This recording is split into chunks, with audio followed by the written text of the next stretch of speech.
Hey guys, welcome back to another episode.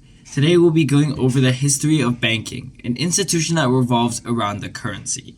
If you haven't watched previous videos on the developments of currency, click here to check them out. Now, let's get right into it.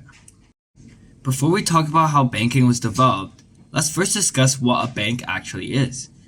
A bank is, at its core, a licensed institution that mainly takes in funds called deposits and lends it to those who need it through a loan.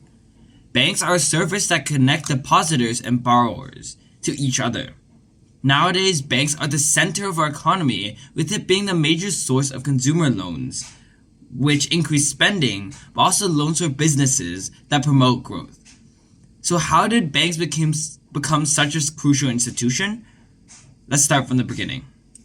Ancient roots of banks trace to around 2000 BCE in Assyria, India, and Sumeria, where traders and farmers would be given loans to transfer grain and goods between cities.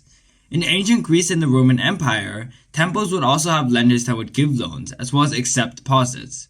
This was probably the first modern bank in history. In addition to loaning money, banks were also developed to store money safely for rich people. They did not have safes and storage at home like we do now, so they felt safer putting their money in the temple and in banks with armed guards and honorable priests because they thought that the risk of it being stolen there is lower than if they just kept it at home. So what was the main reason for the development of banking in Rome besides what we already talked about? Before banking in Rome, there was little ability to use large amounts of capital, so Romans were restricted to the capital of their households. Elite households, to get money, would often either provide loans between themselves or pour together resources to ask for government contracts that happened every few years. However, commoners usually had no ways of getting loans, and so the Romans needed a way for people to get loans easier, and that's how banking started.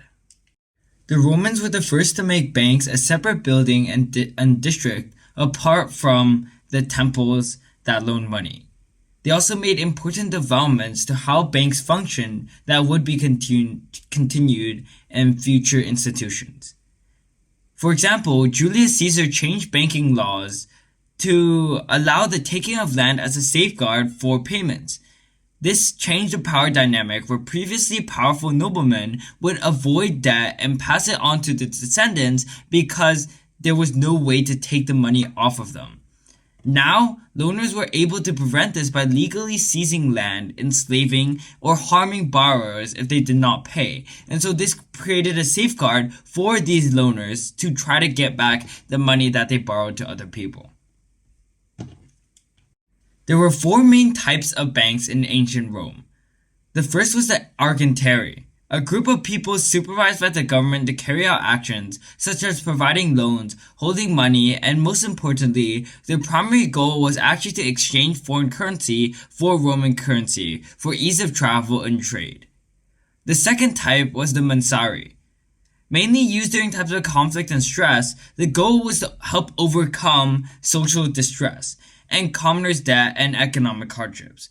They achieved this by providing public services and loans for very cheap and low interest rates so that commoners could afford these debts and afford these loans so that spending could increase during times of economic hardship. Finally, the numerari started off as an institution to test and mint new Roman currencies. They would investigate what type of metal to use and what pattern to use. But by the 2nd century CE, these numerari started to become banks by loaning money and allowing deposits as well. Loans were often essential for people in Rome as it was often impossible to live without them. For merchants, it allowed them to restock quicker and buy more goods, and for commoners, it allowed them to pay off debt when they're about to default, but also allowed them to purchase more and go through times of economic distress. There are many types of different loans as well. Some, such as mutum, were made without interests. The lender would take control of property rights until after the loan was paid back. The loaner would have a safe place to put their money for a long period of time, but also be safeguarded for getting back that money by taking control of property rights. Interest loans were called finis or iuria. There was also another type of special loans that was between two parties with a mediator, basically the basis of what institutional banks are like modern day. And these were called Finis Naticum.